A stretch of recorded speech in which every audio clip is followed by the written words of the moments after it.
le sommet qu'on appelle Towards Africa,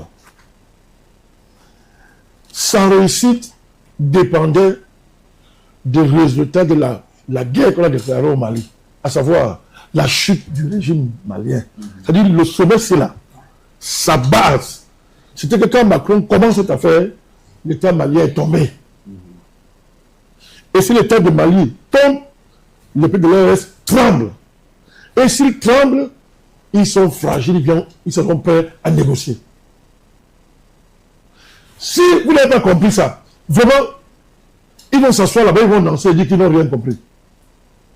Ça veut dire quoi?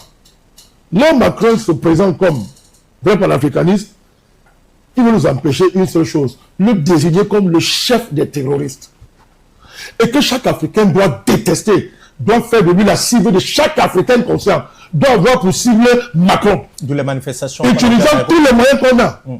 Tous les moyens qu'on a pour le détruire, lui et tout ce qu'il incarne.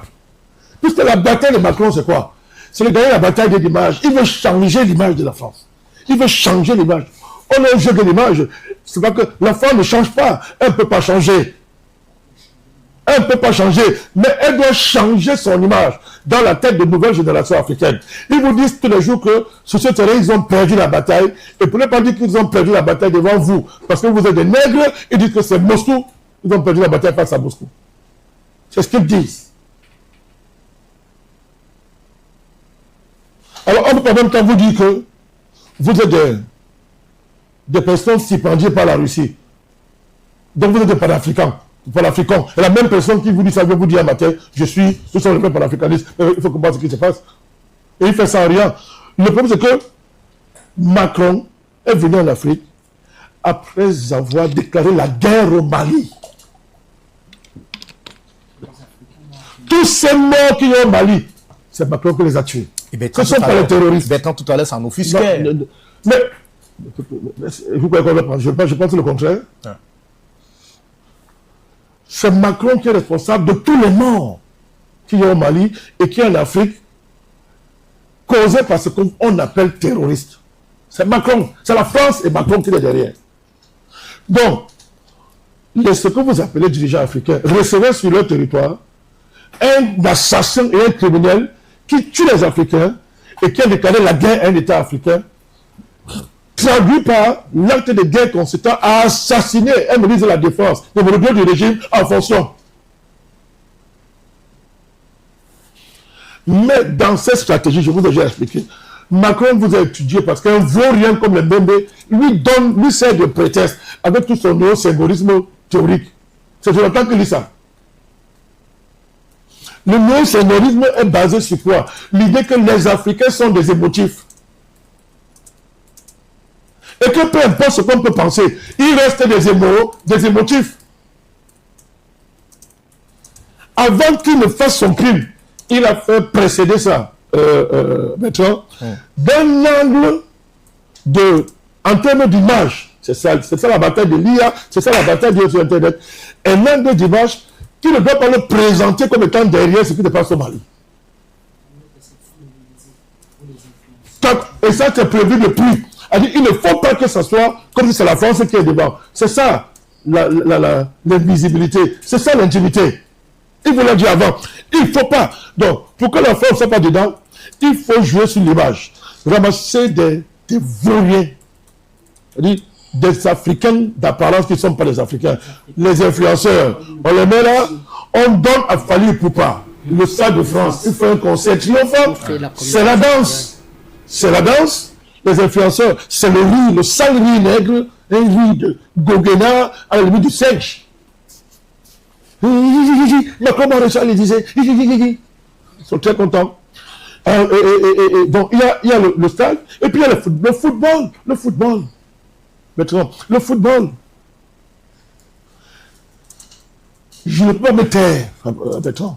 Ne séparez pas ce qui s'est passé au Cameroun à la FECAFOOT de ces événements. Si vous faites ça vraiment, ça va l'appeler continuer à faire la chose politique ici. Ils en ont inauguré juste un... Ne séparez pas ça. Un bâtiment lié à l'installation du football. Je suis en train de vous dire quoi? Ne séparez pas l'événement qu'on appelle FECAFOOT là, de ce qui se passe au Mali. Tout ça était bien coordonné. Les stratèges camerounais le savent. Je suis en train de parler, si on se comprend. Ce que vous dites, c'est clair. Il ne faut pas séparer ça. Tout ça est lié. Ce sont les leviers sur lesquels M. Macron joue. Alors, si un président reçoit vos influenceurs à l'Élysée, s'il danse avec Fally Ipupa et vos musiciens, s'il parlait la capitale culturelle de l'Afrique, si tous vos stars jouent avec lui au ballon, ben, il peut venir chez vous, il fait le sport à Nairobi, et puis il joue au ballon avec les Diomaye et les Ruto et consorts. Mais est-ce que celui qui fait ça peut aller amener les terroristes? Non. Vous ne raisonnez pas? Il est très est-ce que celui qui fait ça peut aller amener les terroristes? Mais bien sûr. Mais bien sûr, monsieur. Vous, ça ressort, vous jouez avec, ce sont des ressorts subliminaux qui marchent. Parce que derrière ce qu'on vous présente, il y a la grande armée cachée dans les loges. Tous les Africains qui sont dans ces loges-là. Et ces loges-là sont contrôlées par qui? Par les patrons de Macron. Ce sont les... Tout à l'heure, Jonathan vous a convoqué la vie de ce type-là. C'est une vie. Mais ça fait des années que je vous dis ici que il est la propriété privée des Rothschild.